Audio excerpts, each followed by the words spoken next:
Hello बच्चों, तो कैसे हैं आप सब। मैं सत्यम प्रशांत कौशल आ गया हूं क्लास 11 फिजिक्स का ग्रेविटेशन वाले चैप्टर का एक नया लेक्चर लेके, जिसमें मैं आज आपको पढ़ाने जा रहा हूं variation of acceleration due to gravity with earth rotation. कैसे जब अर्थ रोटेट करता है उसके वजह से एक्सेलेरेशन ड्यू टू ग्रेविटी में वेरिएशन आता है, कैसे point to point acceleration due to gravity change होती है जब अर्थ रोटेट करता है। ये सारी बातें करनी है आज के लेक्चर में। जीरो से लेके एडवांस लेवल तक के सारे कॉन्सेप्ट, सारे क्वेश्चन आज के लेक्चर में कराए जाएंगे। बस वीडियो में एंड तक बने रहिएगा। आई होप आपने मेरा प्रीवियस लेक्चर तो देखा ही होगा, जिसमें मैंने आपको पढ़ाया था variation of acceleration due to gravity with distance. मैंने आपको वहां पे पढ़ाया था कि अगर हम अर्थ के सरफेस पे हैं तो वहां पे acceleration due to gravity maximum मिलती है। और कितनी मिलती है मैक्सिमम? जी मिलती है। जैसे हम अर्थ के सरफेस से h हाइट दूर जाते हैं या अर्थ के सरफेस से h हाइट डीप जाते हैं, बिलो द अर्थ सरफेस जाते हैं, तो वहां पे इन दोनों केस में एक्सेलेरेशन ड्यू टू ग्रेविटी का वेरिएशन होता है, चेंज होती है इनकी वैल्यू। वही मैंने आपको प्रीवियस लेक्चर में पढ़ाया था। अगर वो लेक्चर नहीं देखा है तो जाके देख सकते हैं, लिंक डिस्क्रिप्शन बॉक्स में दे दूंगा। तो चलिए स्टार्ट करते हैं आज का टॉपिक। तो आइए ध्यान से देखिए, हमारे पास यहाँ पे अर्थ के पास दो एक्सिस है। एक एक्सिस ये है वर्टिकल एक्सिस, और इसी एक्सिस के अबाउट ये अर्थ हमारा रोटेट कर रहा है विथ एंगुलर वेलोसिटी ओमेगा। दूसरी एक्सिस है, इसको हम बोल सकते हैं हॉरिजॉन्टल एक्सिस, या हम इसको इक्वेटर बोल सकते हैं। क्या बोल सकते हैं? इक्वेटर बोल सकते हैं। क्लियर? अच्छा, इसको थोड़ा 3D में इमेजिन करिएगा। ये एक 2D फिगर नहीं है, समझो एक सॉलिड स्फीयर है। ऐसे रखा है सॉलिड स्फीयर, जिसका रेडियस कैपिटल R है, और यहां पे हमारे पास एक अर्थ के सरफेस पे स्मॉल m मास रखा है बच्चों। इस स्मॉल m मास की अगर मैं पोजीशन की बात करूं तो ये हमारी इक्वेटर है, या कह लो हॉरिजॉन्टल एक्सिस से मान लेते हैं ये स्मॉल m मास थीटा डिग्री इंक्लाइंड है, थीटा डिग्री के एंगल पे रखा है। क्लियर? थीटा डिग्री के एंगल पे रखा है। अच्छा बच्चों, एक बात मैंने आपको बताना चाहूंगा कि अगर कोई मास अर्थ के सरफेस पे रखा होता है तो मैंने आपसे कहा था वहां पे एक्सेलेरेशन ड्यू टू ग्रेविटी जी होती है।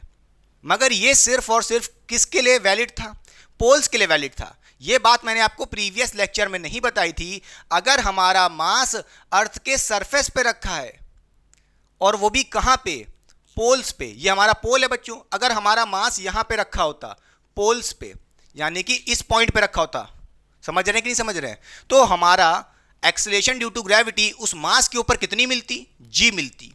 क्लियर? तो एक बात नोट कर लीजिए कि बच्चों acceleration due to gravity poles पे कितनी होती है? जी मिलती है। कितनी मिलती है? जी मिलती है। ये हमारा पोल्स है। अगर हमारा मास यहां पे रखा होता तो इस पॉइंट पे acceleration due to gravity maximum कितनी मिलती? जी मिलती, जिसकी वैल्यू आपको पता होगी 9.8 होती है। मगर अगर हम इस पोल से इक्वेटर की तरफ मूव करते हैं, समझिएगा, इस पोल से इक्वेटर की तरफ मूव करते हैं, समझिएगा, अगर हम पोल से इक्वेटर की तरफ मूव करते हैं बच्चों, तो नोट करिएगा ये थीटा डिग्री कम होता जाएगा, एंगल कम होता जाएगा, एंगल डिक्रीज करेगा। एंगल डिक्रीज करेगा बच्चों, बोलिए क्या? एंगल डिक्रीज करेगा तो हमारी acceleration due to gravity increase करती है। आप ये बात अभी देखेंगे।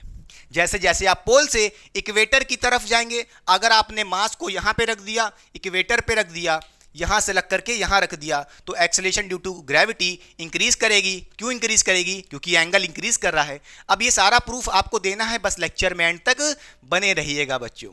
आपने देख लिया कैसे अर्थ जब रोटेट करता है एक्सेलेरेशन ड्यू टू ग्रेविटी में वेरिएशन होता है। क्लियर? अब तक आपने ये देखा था कि अर्थ के सरफेस पे किसी भी पॉइंट पे हम एक्सेलेरेशन ड्यू टू ग्रेविटी कितनी मानते हैं बच्चों? जी मानते हैं। मगर ये सिर्फ पोल के लिए वैलिड था, पोल के सरफेस पे हो।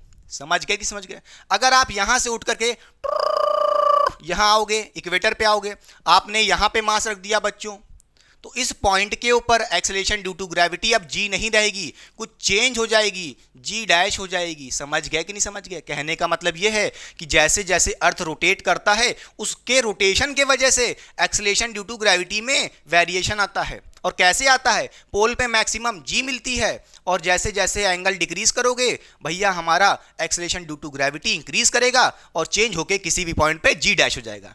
क्लियर, समझ गए होगे बच्चों। अच्छा, अब ये प्रूफ भी देना है, फॉर्मूला डराइव करना है। चलिए मिटा दें फर्जी की चीजें, आइए देखें। एक्सक्यूज मी, हाँ बच्चों चलिए अब आइए देखिए, हमारे पास ये स्मॉल m मास है। अच्छा, अगर मैं बात करूं इस स्मॉल m मास के ऊपर कौन कौन से फोर्स एक्ट कर रहे होंगे, चलिए उनको रिप्रेजेंट करते हैं।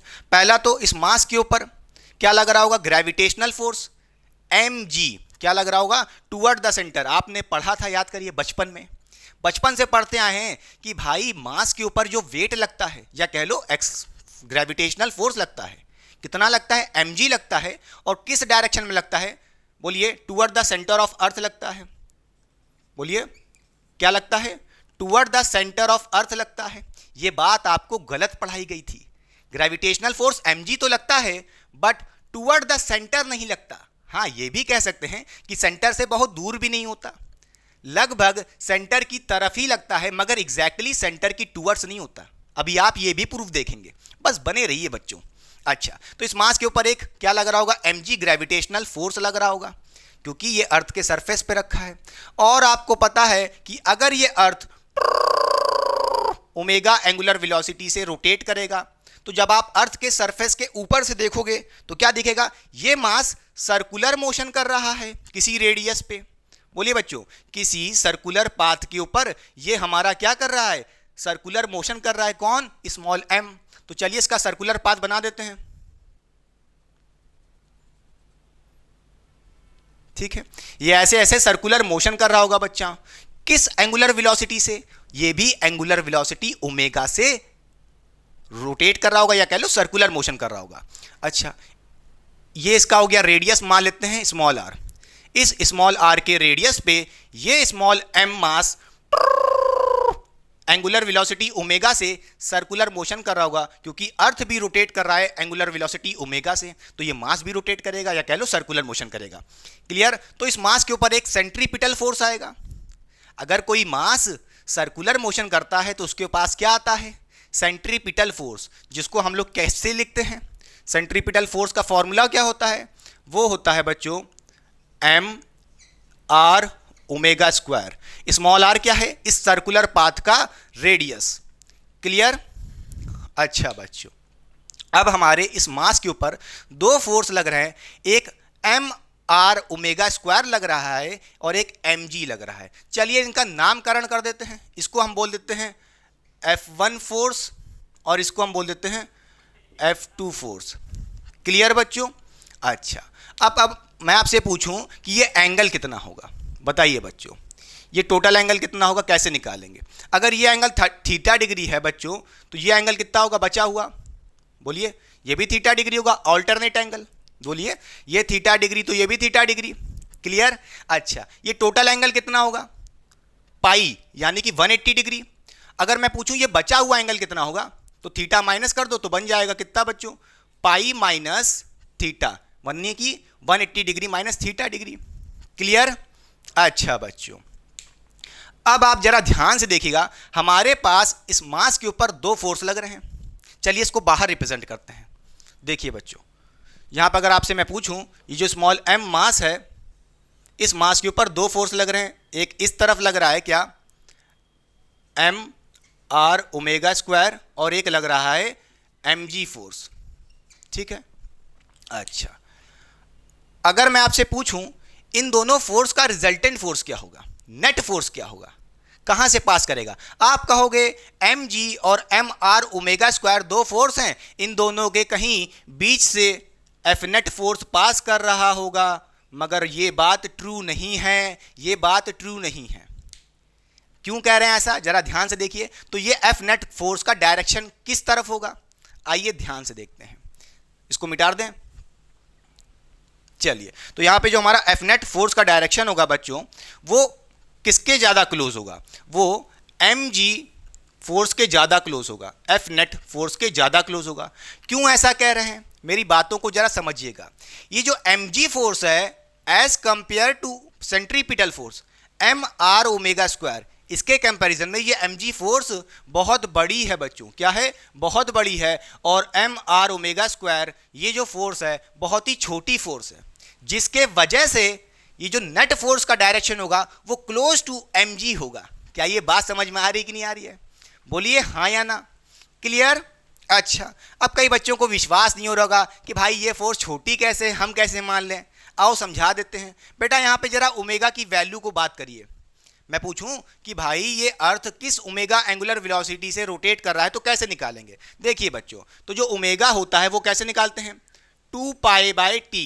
बोलिए 2 पाई अपॉन टाइम पीरियड। तो 2 पाई अपॉन टाइम पीरियड। अर्थ जब रोटेट करता है एक रोटेशन में कितना टाइम लेता है? 24 आवर लेता है। यहाँ पे जरा 24 आवर रखिए और उसको सेकंड में कन्वर्ट करिए तो हो जाएगा 60 इंटू 60। जरा ध्यान से देखिए बच्चों, इस ओमेगा की वैल्यू कितनी है? 2 pi by 24 into 60 into 60। Denominator में इतनी बड़ी वैल्यू है न्यूमरेटर के कंपैरिजन में। तो इसका मतलब क्या है, यहाँ पे जो बच्चों ओमेगा की वैल्यू आएगी, क्या ओमेगा की जो वैल्यू आएगी वो बहुत छोटी वैल्यू आएगी और बहुत ही छोटी होगी, मतलब आप विश्वास भी नहीं कर सकते। सोचिए जरा, 2 पाई बाय 24 इंटू 60 इंटू 60 बहुत छोटी होगी। तो ये जो सेंट्रीपिटल फोर्स है एम आर ओमेगा स्क्वायर, इसकी वैल्यू भी बहुत छोटी होगी। Clear? In comparison to gravitational force mg। इसलिए हमारा नेट फोर्स 20 से नहीं पास करेगा, क्लोज टू mg होगा। नेट फोर्स उधर क्लोज होता है जिस तरफ बड़ी फोर्स मिलती है। ये सब बातें आपने वेक्टर में पढ़ी होंगी। क्लियर? पक्का? अच्छा, इसका मतलब क्या है कि भैया अगर मैं पूछूं इस मास के ऊपर नेट फोर्स का डायरेक्शन क्या होगा, आप बता लोगे? अब बोलिए क्लोज टू mg होगी। तो हम कह सकते हैं ये होगा हमारा एफ नेट फोर्स। क्या होगा? एफ नेट फोर्स बच्चों। क्लियर? ये एफ नेट फोर्स क्लोज किसके होगा? mg के क्लोज होगा, क्योंकि mg फोर्स बहुत बड़ी है, mr ओमेगा स्क्वायर फोर्स बहुत छोटी फोर्स है, क्योंकि ओमेगा की वैल्यू बहुत छोटी होगी, बहुत छोटी। क्लियर? अच्छा, अब मैं पूछूं कि भाई इस मास के ऊपर नेट फोर्स कितना होगा? जरा ध्यान से देखो, इसके ऊपर मास कितना लग रहा है? मास कितना है? m है। देखिए रैंडम पॉइंट पे मैंने लिया है, ना ही पोल पे लिया है ना ही इक्वेटर पे लिया है, हमने कहीं बीच के डिस्टेंस पे ले लिया है, तो वहां पे कुछ जी डैश होगी, जी डैश होगी कुछ। तो मान लेते हैं यहां पे हमारी एक्सेलरेशन ड्यू टू ग्रेविटी अगर जी डैश है, समझ रहे हो कि नहीं समझ रहे हो? जी नहीं, क्योंकि जी पोल पे होती है, आप थोड़ा इधर लियो ना, तो वहां पे जी डैश है, तो एफ नेट कितना आएगा? कैसे निकालेंगे भाई? मास इंटू ग्रेविटी, यानी कि एम जी डैश। तो इस मास के ऊपर नेट ग्रेविटेशनल फोर्स कितनी लग रही होगी? एम जी डैश लग रही होगी। क्या ये बात समझ में आई कि नहीं? और जरा ध्यान से देखिए, नेट फोर्स टुवर्ड सेंटर नहीं आ रही है। हमको बचपन में अभी तक गलत ही पढ़ाया गया था कि नेट फोर्स यानी कि एक्सेलरेशन ड्यू टू ग्रेविटी वाला फोर्स, ग्रेविटेशनल फोर्स, वेट किधर एक्ट करता है? Toward the centre of earth. जरा देखिए एम जी डैश जो रियलिटी में लग रही होगी इस पॉइंट के ऊपर, नेट फोर्स एकदम एग्जैक्ट वाली, समझ रहे हो कि नहीं समझ रहे हो? एग्जैक्ट वेट ये कह लो या फोर्स ड्यू टू ग्रेविटी किधर लग रहा है? टुवर्ड द सेंटर नहीं लग रहा है। हाँ भाई, टुवर्ड द सेंटर नहीं लग रहा, मगर सेंटर से बहुत दूर भी नहीं लग रहा। तो इसलिए हम लोग बचपन में रटा दिया जाता था कि वेट किधर एक्ट करता है? Toward the centre of earth. Clear? ये बात समझ में आई कि नहीं? अच्छा, अब हमें यहाँ पे जी डैश की वैल्यू निकालना है कि इस पॉइंट के ऊपर एक्सेलरेशन ड्यू टू ग्रेविटी कितना चेंज होकर के जी डैश हो गई है, उसका फॉर्मूला डराइव करना है। तो आइए जरा ध्यान से देखिए, ये मिटा दें। चलिए यहां पे हम कह सकते हैं एफ नेट। कैसे निकालेंगे बच्चों? भैया नेट फोर्स कैसे निकालते हैं? देखिए हमारे पास इस मास के ऊपर दो फोर्स लग रहे हैं, F1 F2, दोनों को वेक्टोरियली ऐड कर लो। तो हम कह सकते हैं यहाँ पे एफ नेट कैसे निकालेंगे बच्चों? देखिए ये हो जाएगा F1 प्लस F2 वेक्टर, यही तो होगा, F1 प्लस F2 वेक्टर। इसमें कोई दिक्कत नहीं होनी चाहिए। तो यहाँ पे हम एफ नेट फोर्स कैसे निकालते थे? बोलिए कैसे निकालते थे? अंडर रूट में क्या होता था? F1 वेक्टर का स्क्वायर प्लस F2 वेक्टर का square plus 2 F1 F2 cos theta. क्या रखते थे? कॉस थीटा रखते थे। बोलिए बच्चों, ये हमारा हो गया नेट रिजल्टेंट फोर्स कितना लग रहा होगा इस मास के ऊपर, कैसे निकालेंगे? अरे भैया जैसे दो वेक्टर होते थे ए एंड बी, उनका रिजल्टेंट निकालना होता था तो उनका एडिशन करते थे। कैसे निकालते थे? वेक्टर ए का स्क्वायर प्लस वेक्टर बी का square plus 2ab cos theta under root में। तो उसी तरह तो कर रहे हैं, f1 का स्क्वायर प्लस f2 का square plus 2f1 f2 cos theta. Clear? अच्छा बच्चों, अब जरा कुछ देखिए ध्यान से, यहां से हम कह सकते हैं, बोलिए नेट फोर्स। अगर हम यहां पे नेट फोर्स की बात करें, एफ नेट कैसे निकालेंगे बताइए? ध्यान से देखिए, F1 वेक्टर का स्क्वायर, F1 कौन है बच्चों जरा ध्यान से देखिए, एम आर ओमेगा स्क्वायर। क्या है? M R omega square. इसका स्क्वायर भी तो करना है, तो हमें क्या करना पड़ेगा?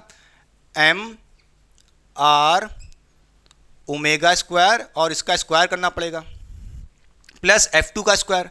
F2 कौन है बच्चों? mg फोर्स है, इसका स्क्वायर करना पड़ेगा। फिर क्या है?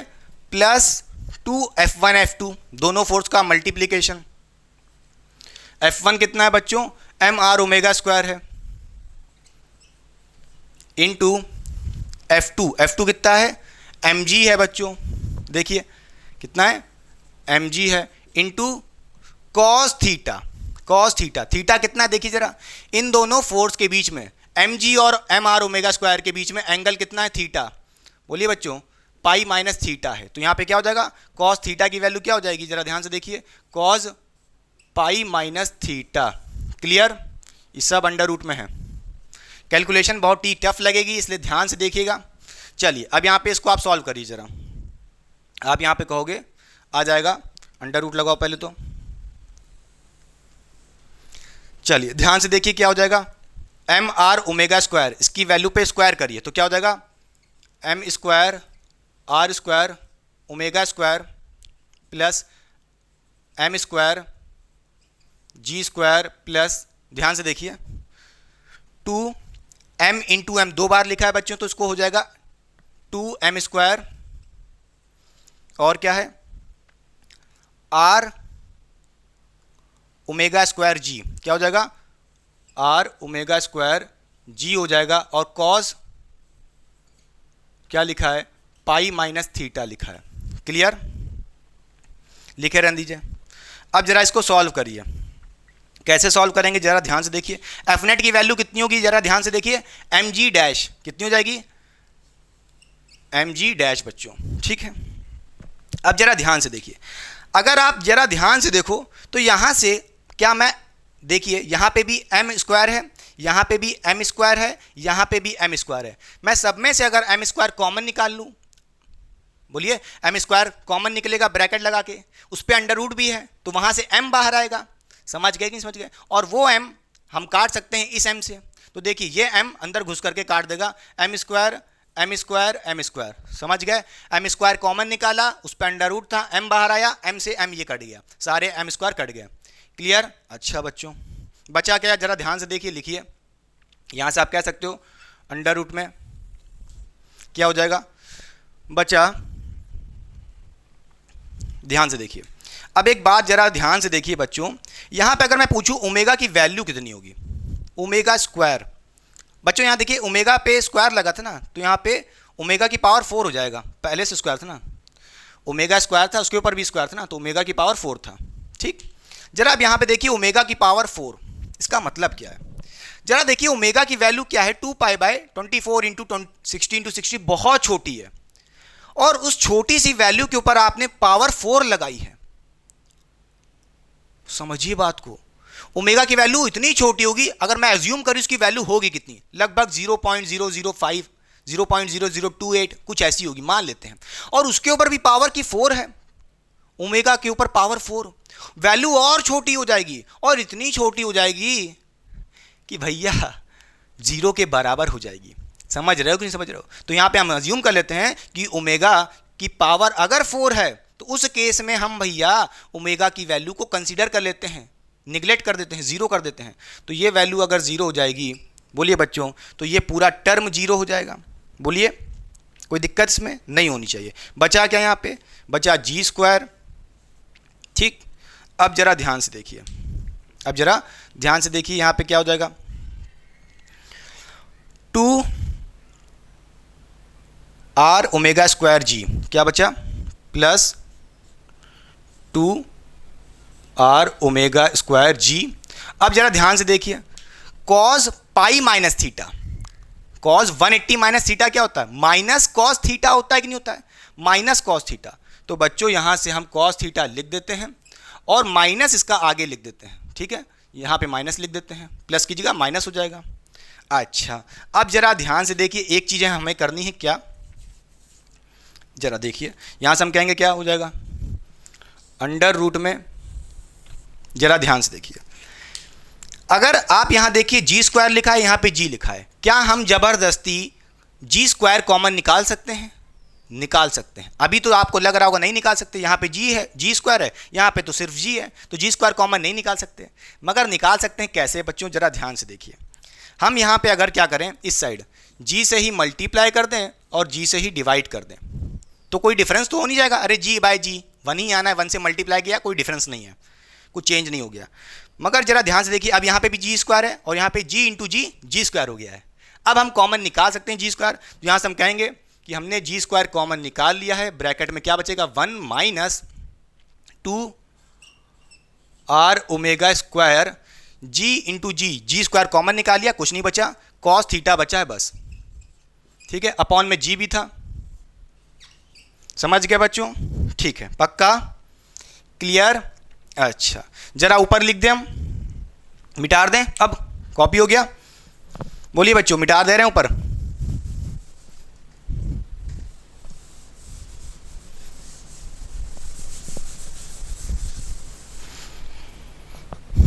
चलिए यहां से आप कह दोगे हमारे पास जी डैश आ गया है, जी डैश की वैल्यू ये आ गई है, यहां पे आप कहोगे जी डैश की वैल्यू कितनी आ जाएगी, जरा ध्यान से देखिए कितनी आ जाएगी। देखिए बच्चों, इनटू में जी स्क्वायर लिखा है, यहाँ से स्क्वायर इस पे लगा है अंडर रूट बच्चों, तो क्या हो जाएगा, सिर्फ जी बचेगा, तो यहाँ पे जी लिख दीजिए, ठीक है, क्या लिख दीजिए, जी लिख दीजिए। अंडर रूट किस पे लगेगा, सिर्फ इस वाली क्वांटिटी पे लगेगा जो इसमें ब्रैकेट है, तो आप क्या कहोगे, अंडर रूट में क्या आएगा, बताइए, अंडर रूट में क्या आएगा, 1 माइनस क्या लिखा है, 2 R omega square cos theta, 2 R omega square cos theta बच्चों अपॉन जी। मगर अगर आप चाहें तो ऐसा भी लिख सकते हैं इसको, कैसे, जरा ध्यान से देखिए, ये ब्रैकेट लगा था, लगा दीजिए, ठीक है।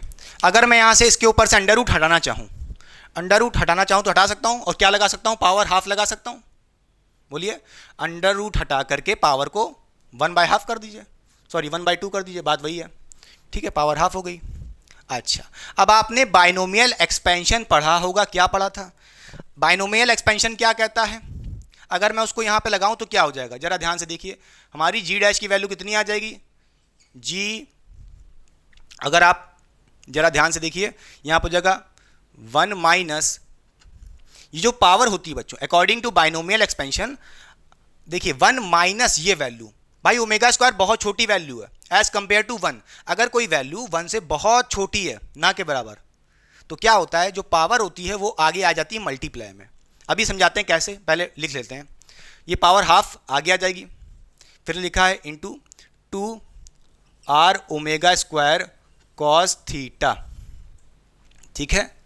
अब यहाँ से 2 से 2 मर जाएगा, बचेगा क्या बच्चों, जरा ध्यान से देखिए, आप कहोगे जी डैश इक्वल्स टू, अब अंदर मल्टीप्लाई कर दो, बोलिए, तो कितना हो जाएगा, g minus R omega square, बोलिए, अपॉन में जी भी था, R omega square cos theta upon g बच्चों, क्लियर।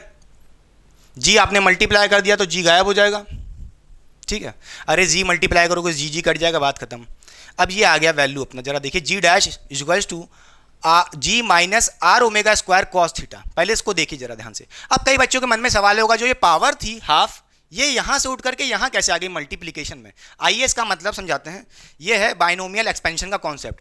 देखिए मान लीजिए हमारे पास लिखा x minus, sorry 1 minus x लिखा है, और पावर होल पे कितनी है, n है, और यहाँ पे अगर मैं आपसे कहूँ कि हमारी जो x की वैल्यू है बच्चों वो मच लेस देन 1 है, 1 से बहुत छोटी है, 1 माइनस एक्स, एक्स की वैल्यू बहुत छोटी है, नेग्लेक्ट, सोचो तो जरा, बहुत छोटी मान लिया, समझ रहे हो? तो हम क्या कर सकते हैं, अकॉर्डिंग टू बाइनोमियल एक्सपेंशन हो जाएगा 1 माइनस, ये पावर आगे आ जाती है मल्टीप्लिकेशन में, जो वैल्यू बहुत छोटी है, तो ये हो जाएगा N X, 1 minus N X. Clear? इसी को बोलते हैं बाइनोमियल एक्सपेंशन। उसी तरह 1 में से आप जो माइनस कर रहे थे 2 R omega square cos theta upon G, omega बहुत छोटा था तो ये वैल्यू बहुत छोटी होगी, तो इसलिए हमने पावर को आगे भेज दिया मल्टीप्लाई में। क्लियर हुई बात की नहीं? बोलिए बच्चों, पक्का? कॉपी हो गया? अब जरा ध्यान से देखिए, ये मिटा दूं मैं, मिटा दूं, जरूरत पड़ेगी। चलिए,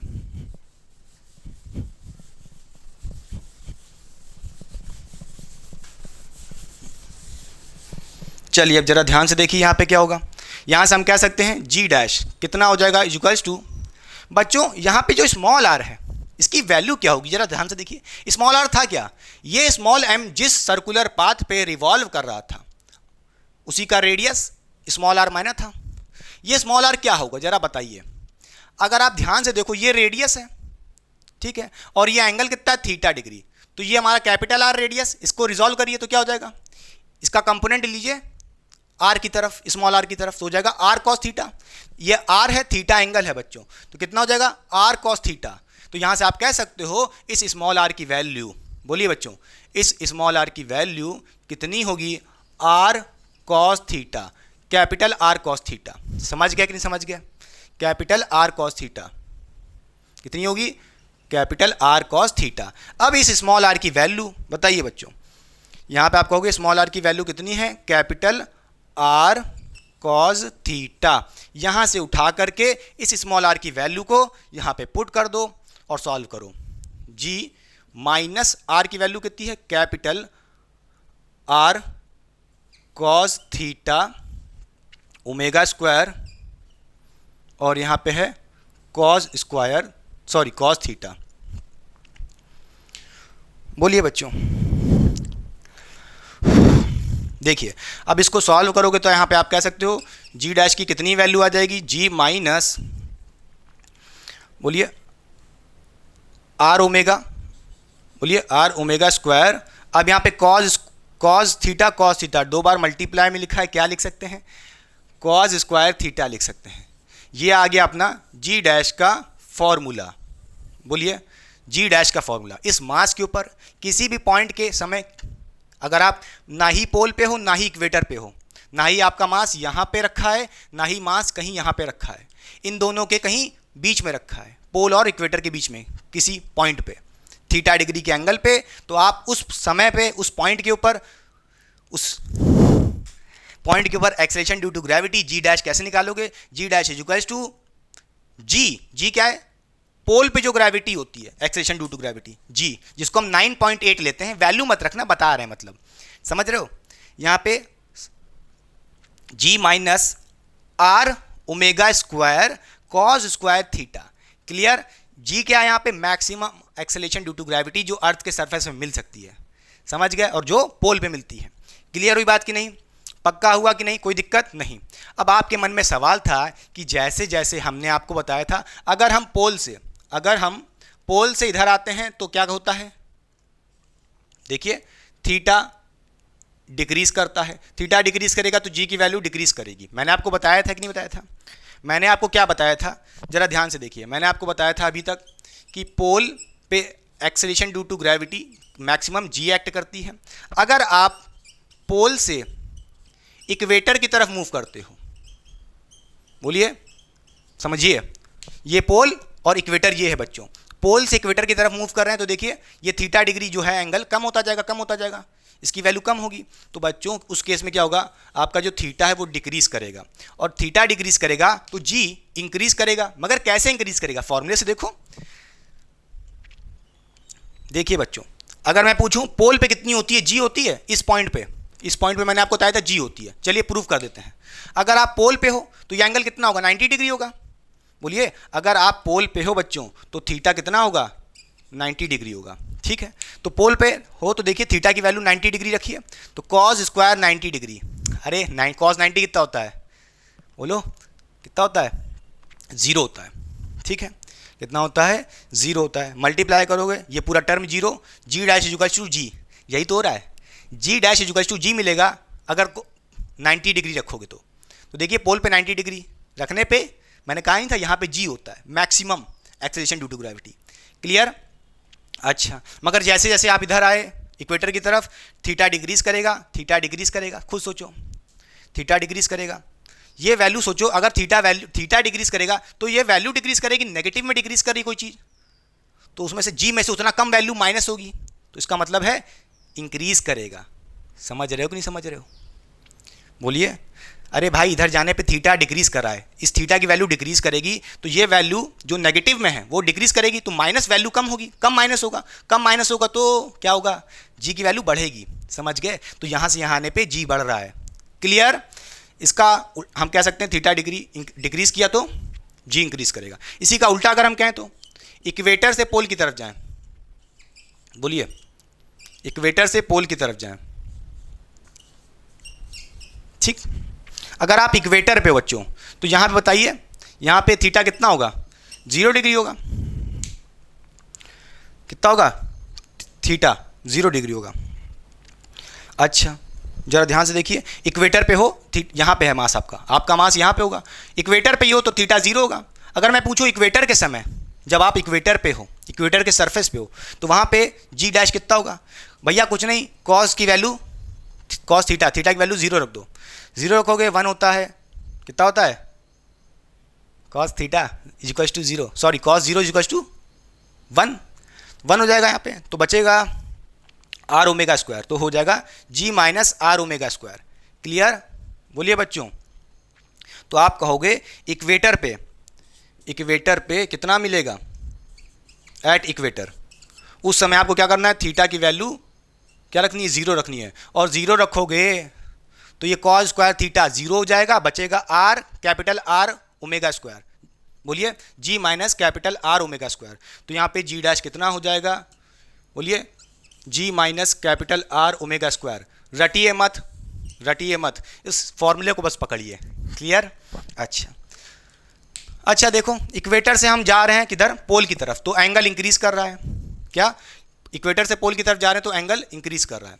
अच्छा, एंगल इंक्रीज कर रहा है तो देखिए क्या होगा, अगर एंगल की वैल्यू को इंक्रीज करोगे, बोलो, तो ये overall value R omega square cos square theta की वैल्यू इंक्रीज करेगी, और वो वैल्यू नेगेटिव में इंक्रीज करेगी तो जी डैश की वैल्यू यानी कि जी कम आएगा, acceleration due to gravity decrease करेगी। क्लियर? उस केस में acceleration due to gravity decrease करेगी। समझ गए कि नहीं समझ गए? बोलिए, क्लियर? बोलिए, कोई दिक्कत नहीं होनी चाहिए। पोल पे एक्सेलरेशन ड्यू टू ग्रेविटी जी होती है, क्यों होती है, थीटा डिग्री 90 रखो। इसी तरह इक्वेटर पे 0 रख दो एंगल की वैल्यू, तो ये मिलेगा acceleration due to gravity G dash equals to ji minus R omega square. क्या ये बात समझ में आई कि नहीं, क्या ये फील आया कि नहीं? आई होप, इतनी देर से पढ़ा रहा हूँ, पूरा पसीने में भीग गया हूँ, इतना तो आपको समझ में आ ही गया होगा। 0 से लेकर एडवांस लेवल तक सब कुछ डिटेल में समझाया है। ये पूरा कॉन्सेप्ट पकड़ो, रटो मत। इस फॉर्मूले को देखो, नीट वाले बच्चे कह सकते हैं भैया रट लो, जेई वाले भी रट लो, कुछ नहीं हो जाएगा, बस इस फॉर्मूले को पकड़ो। बोलिए, g dash equals to ji minus capital R omega square theta. Clear? Side हो रहा हूं, फिर करते हैं कई सारे क्वेश्चन। तो आइए बच्चों सॉल्व करते हैं क्वेश्चन नंबर 1 इस लेक्चर का। बहुत ही शानदार क्वेश्चन है, ध्यान से देखिए हमसे क्या कह रहा है। What must be the angular velocity, angular velocity का मतलब ओमेगा निकालने को कह रहा है, of rotation of earth so that the effective acceleration due to gravity at equator is 0। Question में हमसे कह रहा है कि जिस समय पे हमारी effective acceleration due to gravity यानी कि जी डैश 0 है इक्वेटर पे, उस समय एंगुलर वेलोसिटी यानी कि ओमेगा हमें कैलकुलेट करना है। क्या ये बात समझ में आई कि नहीं? अच्छा, इक्वेटर क्या होता है बच्चों? ये वाली लाइन, बोलिए, horizontal line passing from the centre of mass of the earth, ये हमारी इक्वेटर पोजीशन है। मान लेते हैं कोई मास स्मॉल m होगा, हमें इस मास के ऊपर या कह लो इस पॉइंट के ऊपर एक्सेलरेशन ड्यू टू ग्रेविटी जब 0 है, effective acceleration due to gravity यानी कि जी डैश 0 है इस पॉइंट पे, उस समय पे इस अर्थ का ओमेगा क्या होगा? क्योंकि आपको पता है ये अर्थ ओमेगा एंगुलर वेलोसिटी से रोटेट कर रहा होगा, हमें इस ओमेगा की वैल्यू को कैलकुलेट करना है। आइए ध्यान से देखते हैं, बहुत ही सिंपल क्वेश्चन है। देखिए हमारे पास जो जर्नल फॉर्मूला था किसी भी पॉइंट के ऊपर, चाहे पोल पे हो, चाहे इक्वेटर पे हो, चाहे पोल और इक्वेटर के कहीं बीच में है, किसी भी पॉइंट के लिए हमें एक्सेलरेशन ड्यू टू ग्रेविटी क्या निकाला था, जी डैश, और उसी को बोलते हैं बच्चों effective acceleration due to gravity. क्या होती है, g minus R omega square cos theta, cos square theta. अच्छा, अब जरा ध्यान से देखिए, यहां पे हमें पता है g dash effective acceleration due to gravity question में ही गिवन है, कितनी है बच्चों, क्या गिवन है, 0 गिवन में है। अच्छा, और थीटा, थीटा कितना होगा, जरा ध्यान से देखो, जब आपका मास या कह लो पॉइंट इक्वेटर पे रखा होता था उस समय पे आपको पता है एंगल यानी कि थीटा 0 होता था।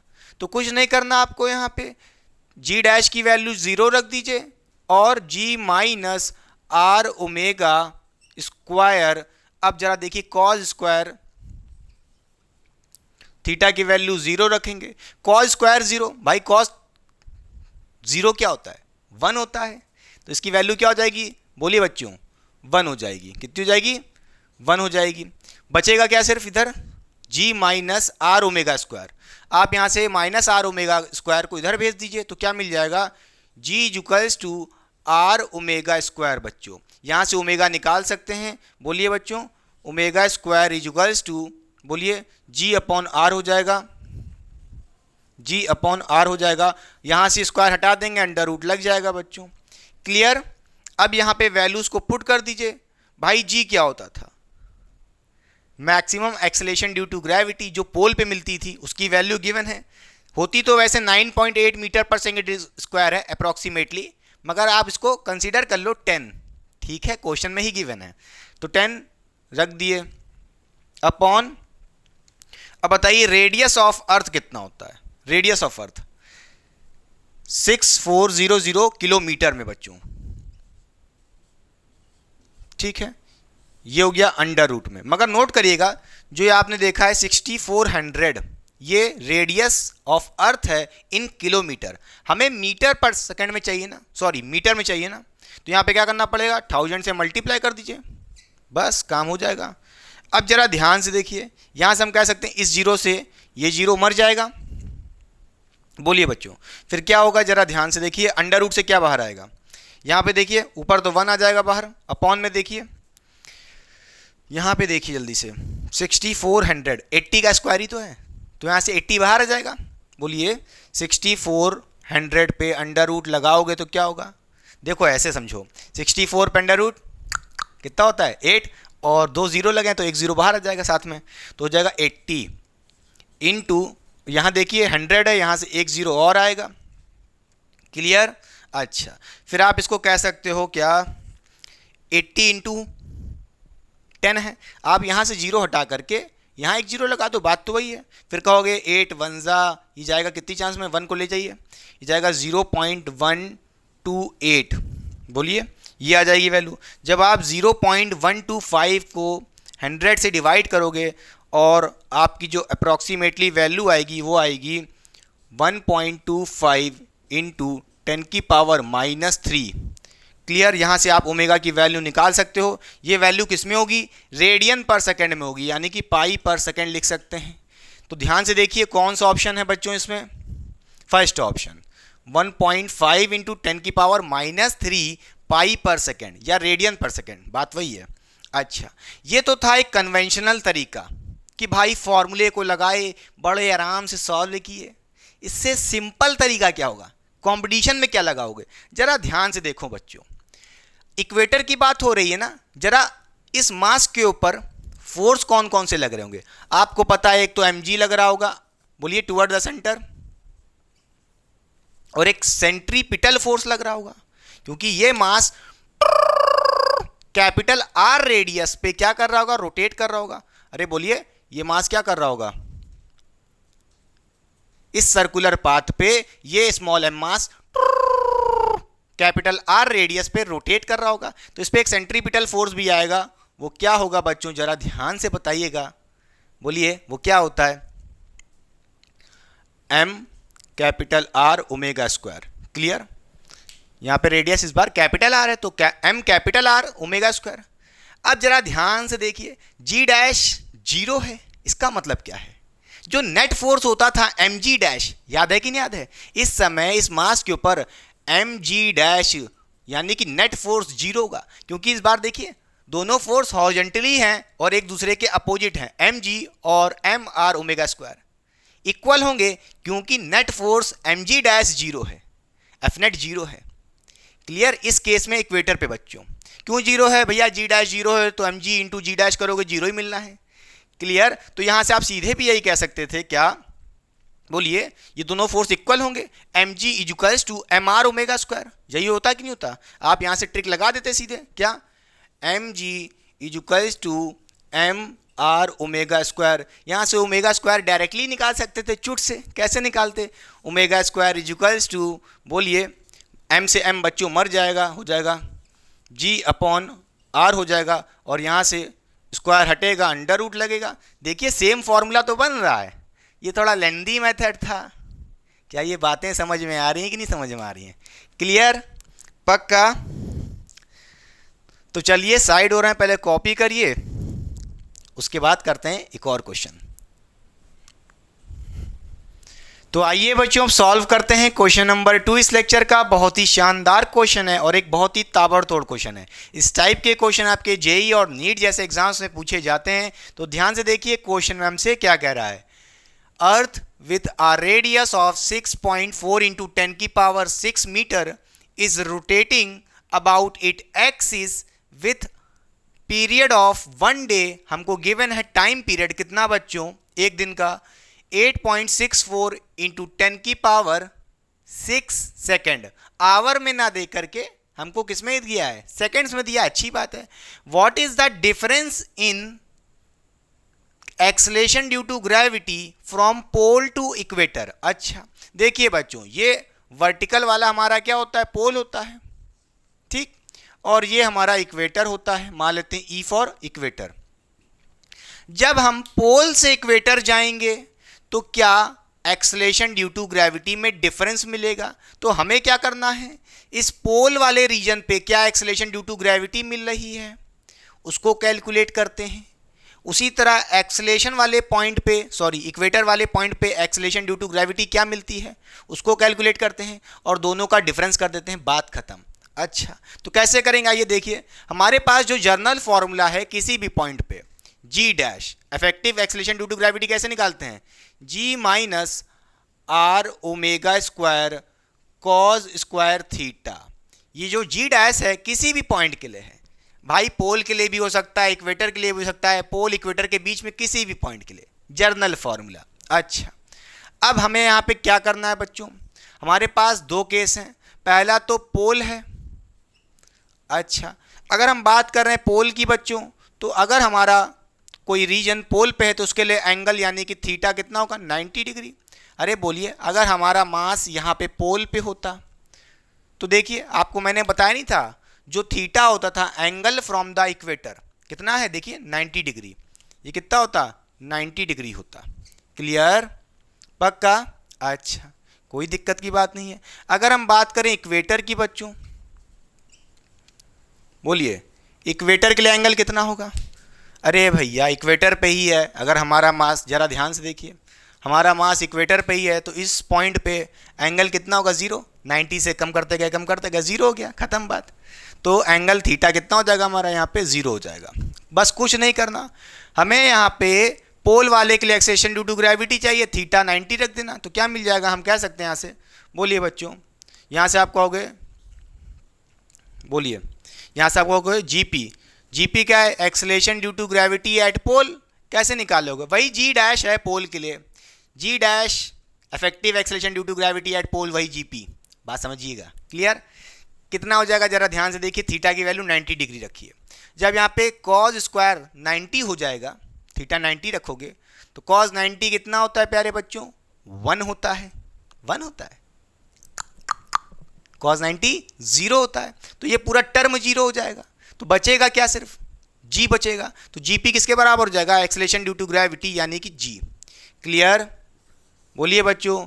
अरे भैया यहाँ पे 90 डिग्री रखोगे तो कॉज 90 कितना होता है? बोलिए 0 होता है। तो R omega square cos square theta 0 हो जाएगा, ये टर्म बचेगा सिर्फ जी। क्लियर।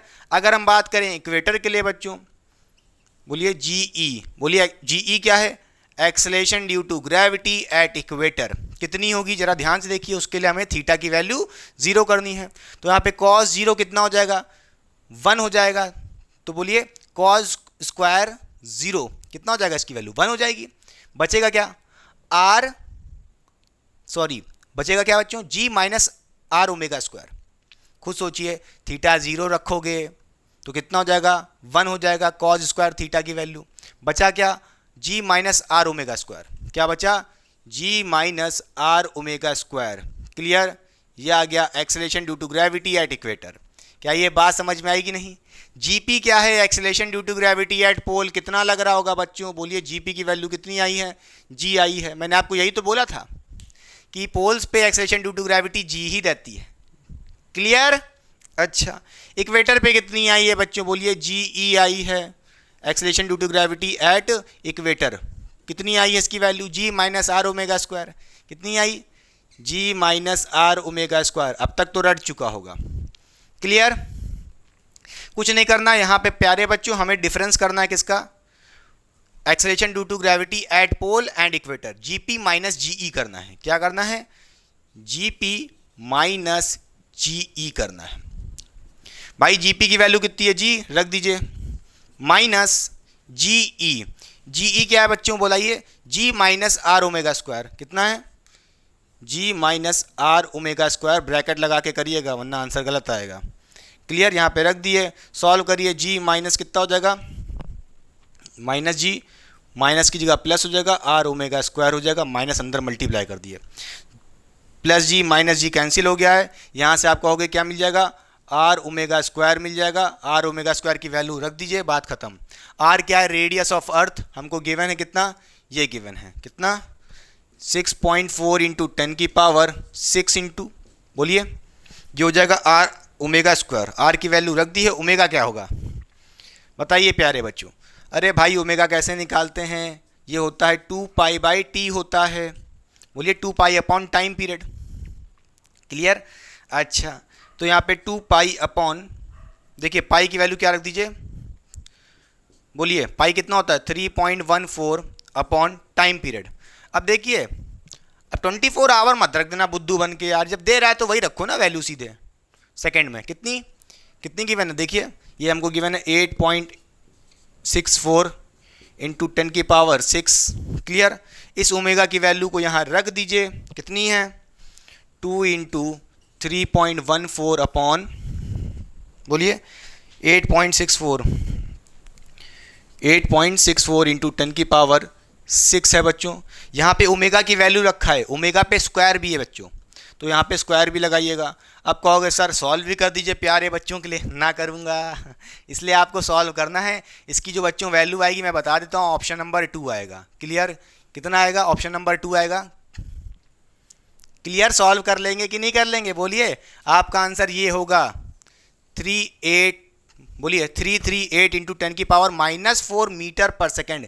ये सॉल्व करने पे आना चाहिए।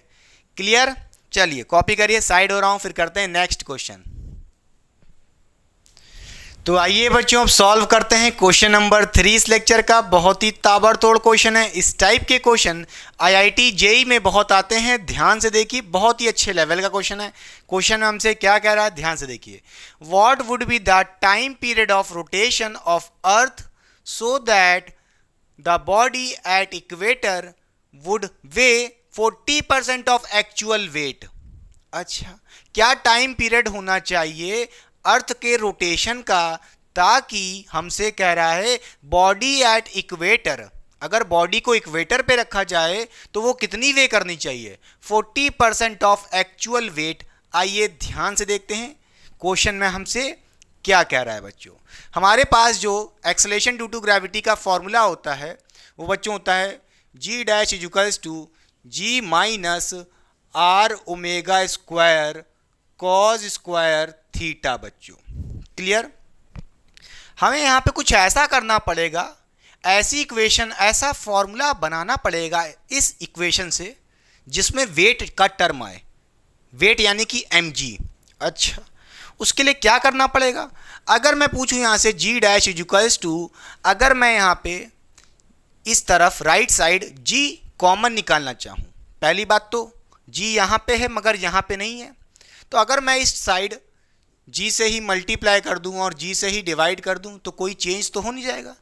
अरे भैया g अपॉन जी 1 ही तो होगा। तो अब मैं यहाँ से क्या निकाल सकता हूँ? g कॉमन निकाल सकता हूँ। तो देखिए कैसे, यहाँ पे जगह कॉमन निकालिया तो बचा 1 minus R omega square cos square theta बच्चों अपॉन, जरा ध्यान से देखिए ये जी तो कॉमन निकाली ऊपर वाला और नीचे वाला बच गया। ये सिर्फ समझाने के लिए बनाया था कि कैसे ज़बरदस्ती कॉमन निकालते हैं। क्या ये बात समझ में आई कि नहीं? अच्छा, अब हमें यहाँ पे वेट का टर्म लाना है W। उसके लिए क्या करना पड़ेगा? अगर मैं इस इक्वेशन में m से मल्टीप्लाई कर दूं, क्या m से मल्टीप्लाई कर दूं बच्चों, तो क्या हो जाएगा? ध्यान से देखिए, mg dash equals to mg bracket में 1 minus R omega square cos square theta. क्यों ना हम यहाँ पे थीटा की वैल्यू कितनी रख दें बच्चों, या रहने दो, अभी थीटा ही रहने दो, चलो, अपॉन जी। अच्छा, अब जरा ये बताइए mg क्या होता है? वेट होता है। अगर मैं बात करूं यहाँ पे mg डैश, भाई g डैश कब लिखते हैं? पोल पे तो नहीं लिखते हैं, पोल से हट के इक्वेटर पे इधर उधर मूव करो, समझ रहे हो? g डैश तब लिखते हैं। तो इसको हम क्या लिख सकते हैं? इसको हम कह सकते हैं अपेरेंट वेट। क्या? Apparent wait. क्या बोल रहा है? Apparent wait. इसी को बोलते हैं रियल वेट, या हम कह सकते हैं क्वेश्चन में ही बोला है बॉडी एट इक्वेटर, बॉडी को इक्वेटर पे रख दिया गया है, यानी कि इक्वेटर पे रख दिया गया, तो हम इक्वेटर वेट भी बोल सकते हैं। बोलिए, इक्वेटर वेट भी बोल सकते हैं कि नहीं बोल सकते इस केस के लिए? वरना जर्नली तो हम mg डैश को अपेरेंट वेट भी बोल सकते हैं। कोई इसमें दिक्कत है कि नहीं दिक्कत है? बोलिए, नहीं होनी चाहिए। mg डैश की जगह हम यहाँ पे w डैश लिख सकते हैं। अच्छा, इक्वल्स टू, अब जरा ध्यान से देखिए, mg लिखे रहने दीजिए ब्रैकेट में, जरा ध्यान से देखिए बच्चों क्या हो जाएगा यहाँ पे 1 minus R omega square cos square theta और अपॉन में g है, ठीक है। अगर मैं बात करूं w डैश, भाई वेट एट इक्वेटर, उस समय क्या लग रहा होगा? अपेरेंट वेट यानी कि रियल वेट, क्योंकि जब आप पोल पे होगे acceleration due to gravity g लग रही होगी। क्लियर?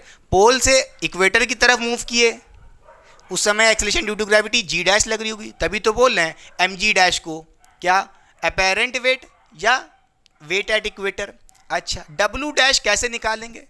w डैश कैसे निकालेंगे जरा ध्यान से बताइए। w डैश भैया ओमेगा नहीं है, गलती समझ लो, एकदम लचकदार बना दिया।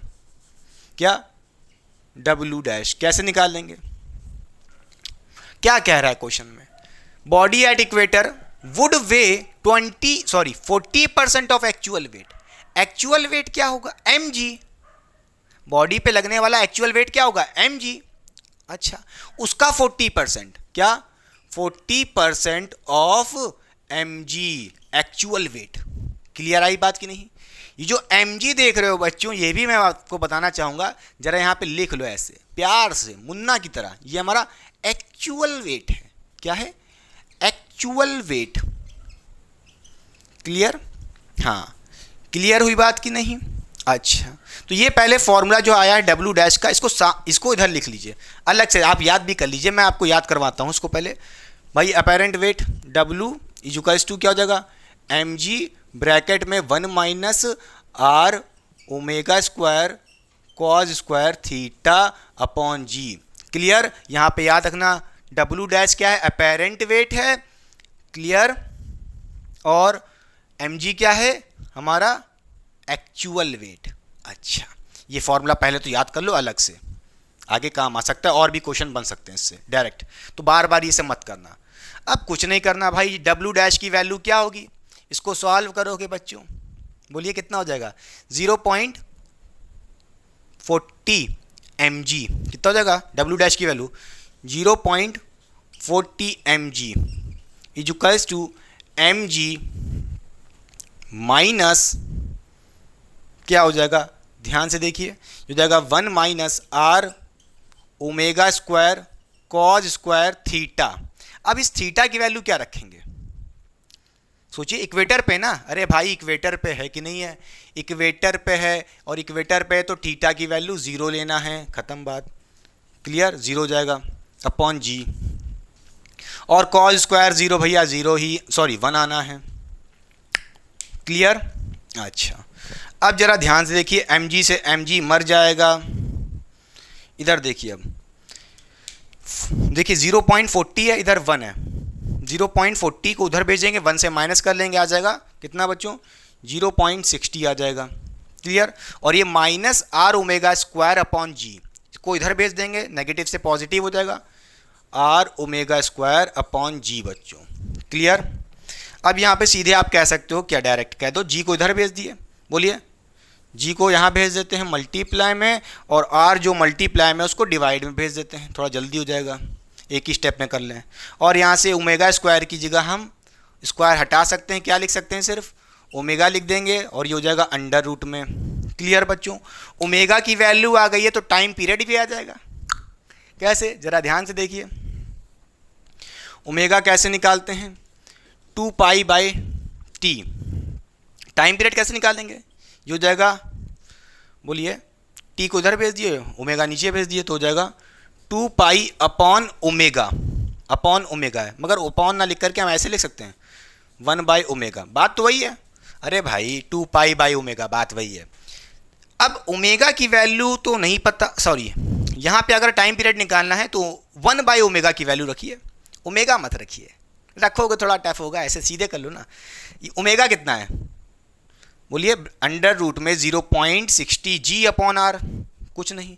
आपसे कोई पूछे 1 बाई ओमेगा कितना हो जाएगा, अरे ओमेगा की वैल्यू को पलट दो तो क्या हो जाएगा, अंडर रूट में आर ऊपर चला जाएगा और 0.60 जी नीचे आ जाएगा, क्लियर बच्चों, पक्का ये बात समझ में आई कि नहीं। इस ओमेगा की वैल्यू को यहाँ पे रख दो, ओमेगा नहीं 1 बाई ओमेगा, क्या 1 बाई ओमेगा की वैल्यू को, तो हो जाएगा time period equals to 2 pi 1 by omega, कितना है बच्चों अंडर रूट में आर अपॉन, बोलिए आर अपॉन 0.60 जी बच्चों, क्लियर। अच्छा अब आप सॉल्व कर सकते हो, कितना आ जाएगा 2 पाई अंडर रूट में आर क्या है, रेडियस ऑफ अर्थ, जिसको आप कितना लिख सकते हो मीटर में बच्चों, बोलिए मीटर में कितना होता है 64 किलोमीटर की जगह 1000 से मल्टीप्लाई भी कर दीजिए, ये हो जाएगा radius of earth in metre, upon 0.60 into ji, g की वैल्यू 10 रख दीजिए, क्लियर। अब इसको सॉल्व वॉल्व करो भैया, मैं तो नहीं कर रहा, मैं तो सिर्फ कॉन्सेप्ट देने आया हूँ, मेन चीज़। अब आप जब इसको बच्चों सॉल्व करोगे तो आपकी जो वैल्यू आएगी, मैं बता देता हूँ, वो टाइम पीरियड की जो वैल्यू आएगी वो आएगी, कौन सा ऑप्शन, ऑप्शन नंबर 3 आएगी, क्लियर। कितनी आएगी 6489, बोलिए 6489245, कुछ ऐसा आएगा, देख लेना, ठीक है, तरीके को समझो, क्लियर। अरे अप्रॉक्सीमेटली बता रहे हैं, मतलब समझ लो 648 तक, उसके बाद तो सब सही है, क्लियर। अरे भाई कैलकुलेट कर ले लल्ला, इतना तो छोड़ दे मेरे पे, देख रहा पसीना बह गया पूरा, क्यों, बोलिए हो रहा है कि नहीं हो रहा है question, mic testing mic testing बोलिए हो गया, चलिए कॉपी करिए, तब साइड हो रहा हूँ, फिर एक नया क्वेश्चन लेके आता हूँ।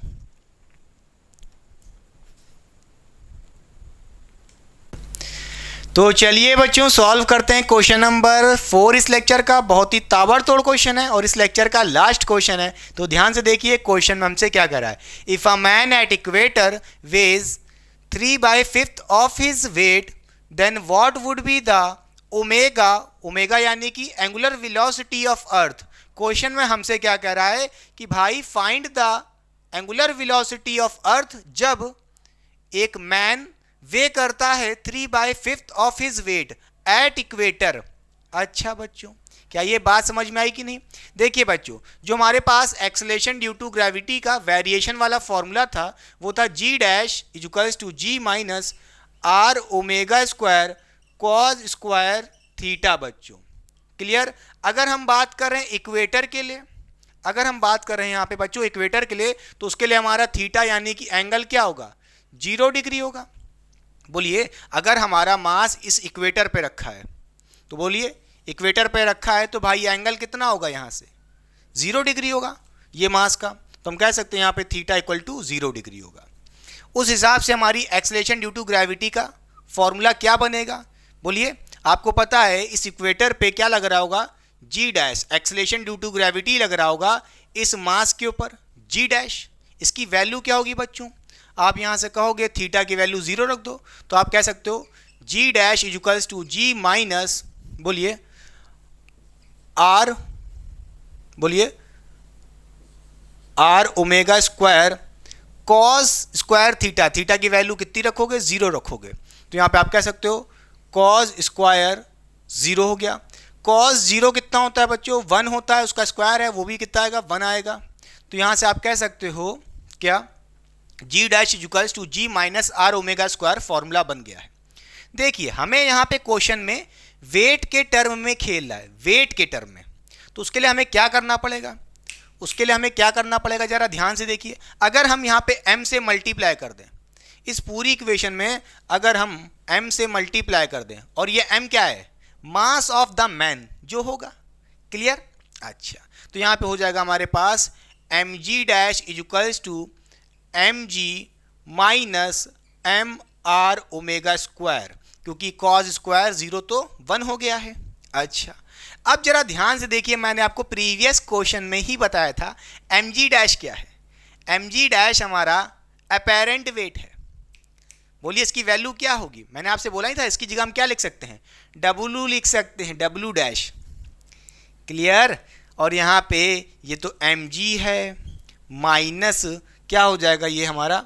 जरा ध्यान से देखिए, एम आर ओमेगा स्क्वायर बच्चों। क्लियर? अच्छा, डब्लू डैश क्या होगा? Apparent wait. यहाँ से हम अपेरेंट वेट क्या कहेंगे? W dash. जरा ध्यान से देखिए बच्चों, क्या कह रहा है क्वेश्चन में? If a man at equator would way 3/5 of his wait. देखिए बच्चों, जो उसका एक्चुअल वेट था उसके 3/5 है, 3/5 of actual wait. Actual wait कितना होगा? mg होगा। क्लियर हो रही बात कि नहीं? बोलिए बच्चों, एक्चुअल वेट होने का मतलब क्या है?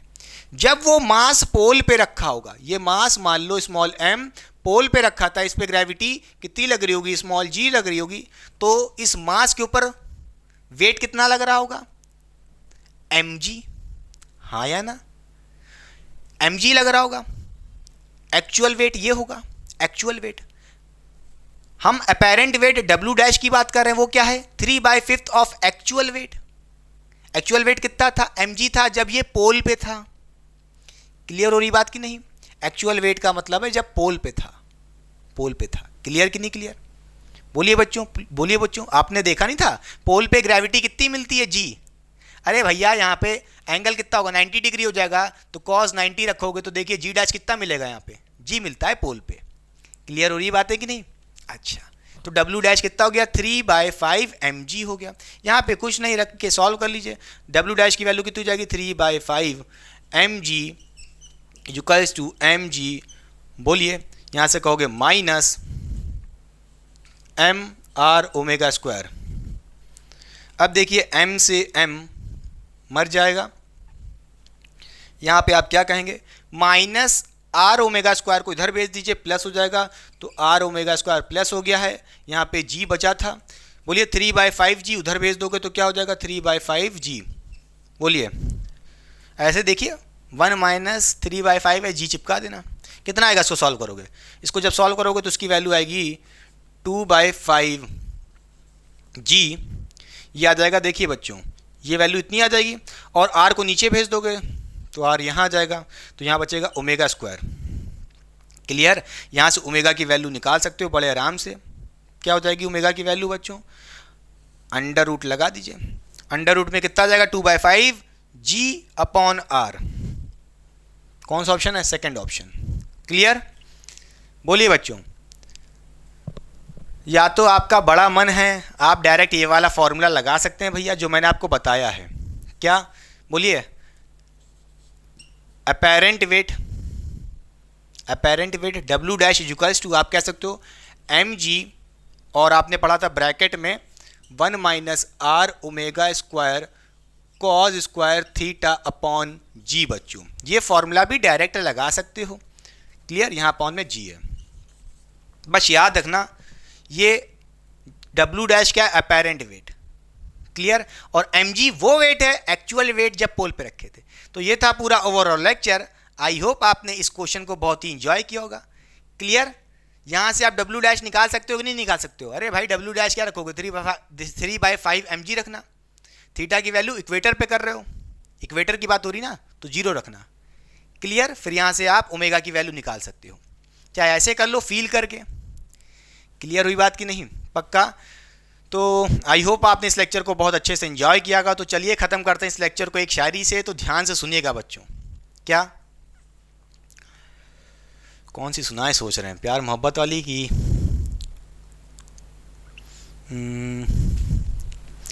पल पल रोए जिस पल के लिए, वो पल भी आया कुछ पल के लिए। सोचा उस पल को रोक लूं कुछ पल के लिए, पर वो पल भी ठहरा कुछ पल के लिए। तो चलिए पढ़ाई करते रहें। All the very best. मिलते हैं नेक्स्ट लेक्चर में। Till then bye bye.